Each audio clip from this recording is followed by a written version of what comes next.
નમસ્કાર વિદ્યાર્થી મિત્રો, આજના વિડીયોની અંદર આપણે ધોરણ 10 વિષય વિજ્ઞાનનું રિપીટર એક્ઝામ 2026 માટેના મોસ્ટ આઈએમપી પેપરનું તથા કેવી પેપર સ્ટાઇલ આવશે, કેવા પ્રકારના પ્રશ્નો પૂછાશે, સંપૂર્ણ ચર્ચા આપણે આજના વિડીયોની અંદર કરવાના છીએ. તો ખાસ મિત્રો વિડીયોને અંત સુધી જોજો, તમારા બીજા મિત્રોને શેર કરજો અને આવા ઉપયોગી વિડીયો માટે આપણી ચેનલને સબસ્ક્રાઈબ કરી દેજો.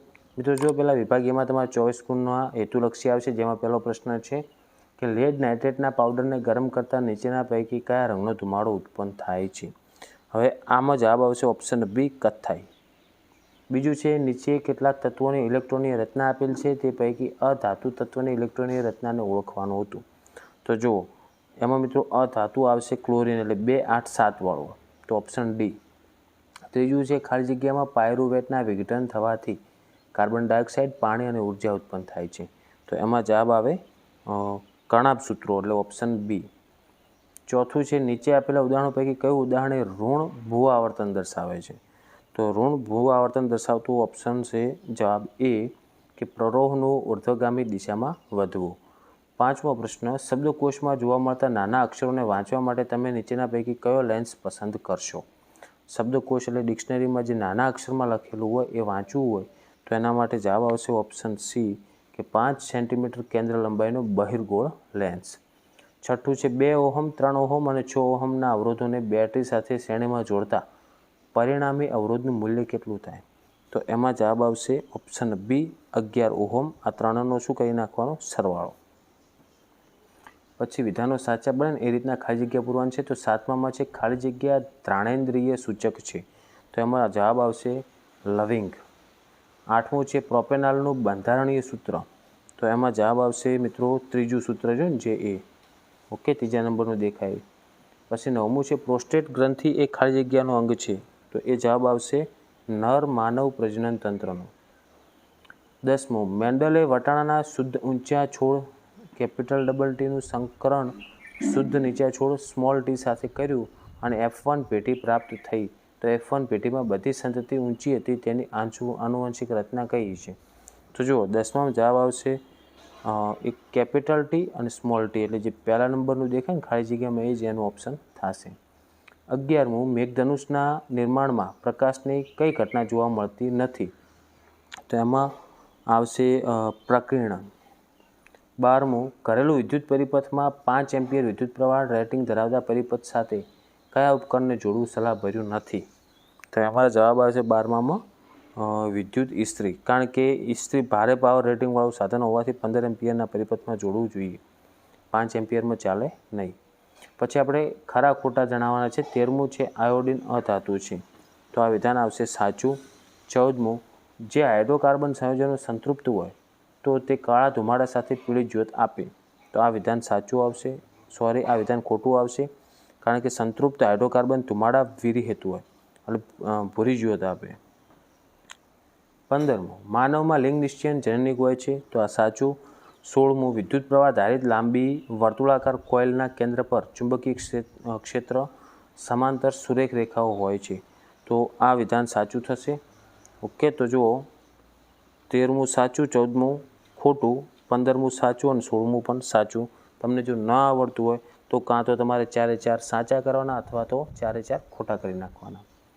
પછી એક વાક્યમાં જવાબ 17મું છે કે મંદન પ્રક્રિયા દરમિયાન એસિડમાં કયા આયનોની સાંદ્રતામાં ઘટાડો થાય છે?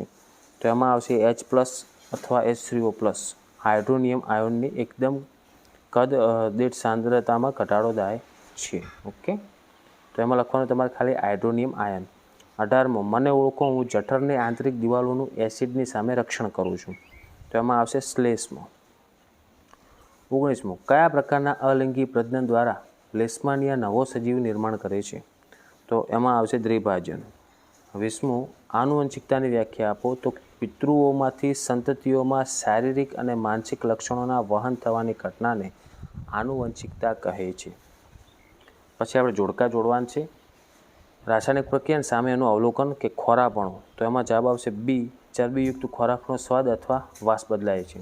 અને 22મું છે ક્ષારણ, તો એમાં આવશે એ, તાંબા પર લીલા રંગનું સ્તર લાગે છે. ઓપ્શન એ જ આવશે, કારણ કે તાંબા ઉપર લીલા રંગનું લાગે. સીમાં શું છે?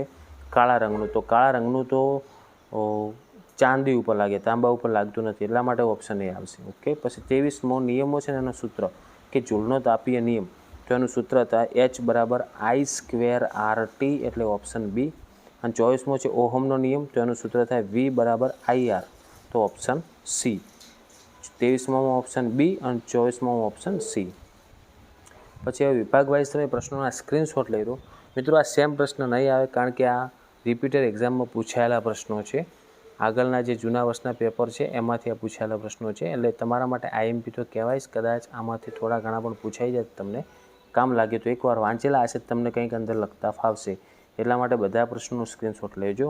25થી લઈ અને 28 સુધીના પ્રશ્નોનો સ્ક્રીનશોટ લો. પછી આગળ 29થી 32 પ્રશ્ન, એમાં જુઓ 32મું શું છે, માનવ મગજની આકૃતિ આપેલ છે ને એમાં ABCDનું નામ નિર્દેશન કરવાનું છે. તો આ આકૃતિનો સ્ક્રીનશોટ લઈ લો ને કયા કયા ભાગનું શું નામ આવે એ તૈયાર કરી નાખજો. પછી 33 અને 34 આ દાખલા છે, એનો પણ સ્ક્રીનશોટ લેજો. અને 35થી 37 સુધીનો. પછી વિભાગ સી જુઓ, જેમાં તમારે 38થી લઈ અને 40 પ્રશ્નોનો સ્ક્રીનશોટ લેવાનો છે. હજુ જુઓ મિત્રો આગળ વિભાગ ડી જે તમારે 20 ગુણનો આવે છે ને, કયા કયા ચેપ્ટરમાંથી આવશે ને એ પણ તમને જણાવી દઈશ, તો એ ચેપ્ટર ઉપર વધારે ભાર મૂકજો. ઓકે. પછી આગળ 41મા પ્રશ્નનો સ્ક્રીનશોટ લો. 42 અને 43માં આકૃતિ આપેલ છે જુઓ, એ ત્રણેયના પ્રશ્ન પૂછે ને એ પ્રમાણે જવાબ આપવાના છે. 44માં તમારે પ્રશ્નના જવાબ જ આપવાના છે. ઓકે. પછી 45મો પ્રશ્ન છે અને 45થી 46 સુધીનો સ્ક્રીનશોટ પણ લઈ લેજો. જેમાં જો 46મો પ્રશ્ન છે એ ચુંબકીય ક્ષેત્રની વ્યાખ્યા આપો, ચુંબકીય ક્ષેત્ર રેખાનો ગુણધર્મ લખો. IMP પ્રશ્ન છે આ બધા, તો એકવાર વાંચીને જજો. હવે વિભાગ ડીની વાત કરીએ તો મિત્રો એમાં પહેલાં 47મો પ્રશ્ન છે પોષણ એટલે શું. તો આ પ્રકરણ 5 જૈવિક ક્રિયાઓમાંથી પૂછાયેલો છે. તો અમીબામાં પોષણ આકૃતિ સહિત આ મોસ્ટ IMP પ્રશ્ન કહેવાય, તૈયાર કરજો. પછી દ્રષ્ટિહીનવાળો આપણે લખવાનું નથી.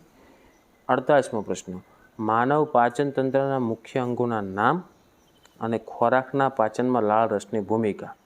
આ બંને પ્રશ્નો પણ ચેપ્ટર 5ના જ છે, જૈવિક ક્રિયાઓના. તો તમે જોઈ શકો છો ચેપ્ટર 5નો વિભાગ ડીમાં 2 પ્રશ્ન આવશે તમારે, 8 ગુણ પાકા. પછી 49મો પ્રશ્ન જેમાં આકૃતિ આપેલ છે એમાં ABCDના ભાગોના નામ આપવાના છે. પુષ્પનું છે રેડ ફલનવાળું, તો A, B, C અને D આના નામ આપવાના છે. તો આ જોવા જઈએ તો મિત્રો પ્રકરણ 7 સજીવો કેવી રીતે પ્રજનન કરે છે એનો છે પ્રશ્ન. અને પછી 50મો કે માનવ માદા પ્રજનન તંત્રના નામ નિર્દેશન યુક્ત આકૃતિ દોરો ને તે પણ કોઈ પણ 4 ભાગોને સમજાવવાના છે. તો આ પણ છે પ્રકરણ 7નો પ્રશ્ન. તો પ્રકરણ 5ના 2 આવશે પહેલાં અને પછી આવશે 2 પ્રકરણ 7ના. તો તમારે 16 ગુણ આ 2 ચેપ્ટરમાંથી ક્લિયર થઈ જાય, 2 ચેપ્ટર વાંચવાથી.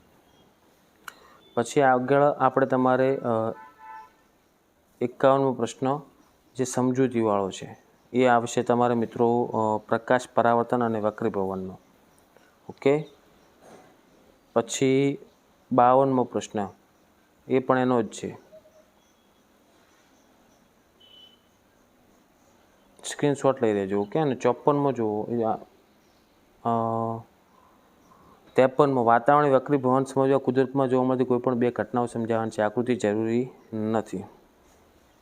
તો એ પ્રકરણ 10 માનવ આંખ અને રંગબેરંગી દુનિયા અને પ્રિઝમ વડે થતું એ પણ મિત્રો માનવ આંખ અને રંગબેરંગી દુનિયા.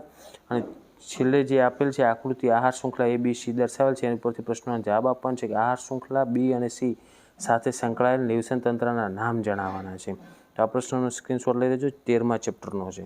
તો ખાસ તમારે શું કરવાનું, 13મું ચેપ્ટર કરવાનું વિભાગ ડી ક્લિયર કરવા માટે, 5મું ચેપ્ટર અને 7મું ચેપ્ટર, આ 3 ચેપ્ટર કરશો એટલે 20 ગુણ તમારા વિભાગ ડીમાં પાકા થઈ જશે. ઓકે. પછી વિભાગ એમાં સારા વાત તૈયાર કરજો 24 ગુણમાંથી, જેથી તમે પાસ થઈ શકો. ઓકે મિત્રો, તો આ હતું આપણે રિપીટર એક્ઝામ માટે એક નાની એવી મદદ. તો આશા રાખું છું મિત્રો કે વિડીયો તમને ઉપયોગી બન્યો હશે. તો વિડીયોને લાઇક કરો, બીજા મિત્રોને શેર કરો અને આવા ઉપયોગી વિડીયો માટે આપણી ચેનલને સબસ્ક્રાઈબ કરી દેજો. જેટલા પણ વિદ્યાર્થીઓને એક્ઝામ આપવાની છે દરેક વિદ્યાર્થીની એક્ઝામ માટે બેસ્ટ ઓફ લક. હવે મળીશું મિત્રો આપણે નેક્સ્ટ વિડીયોમાં. Thank you so much for watching my videos. Thank you so much.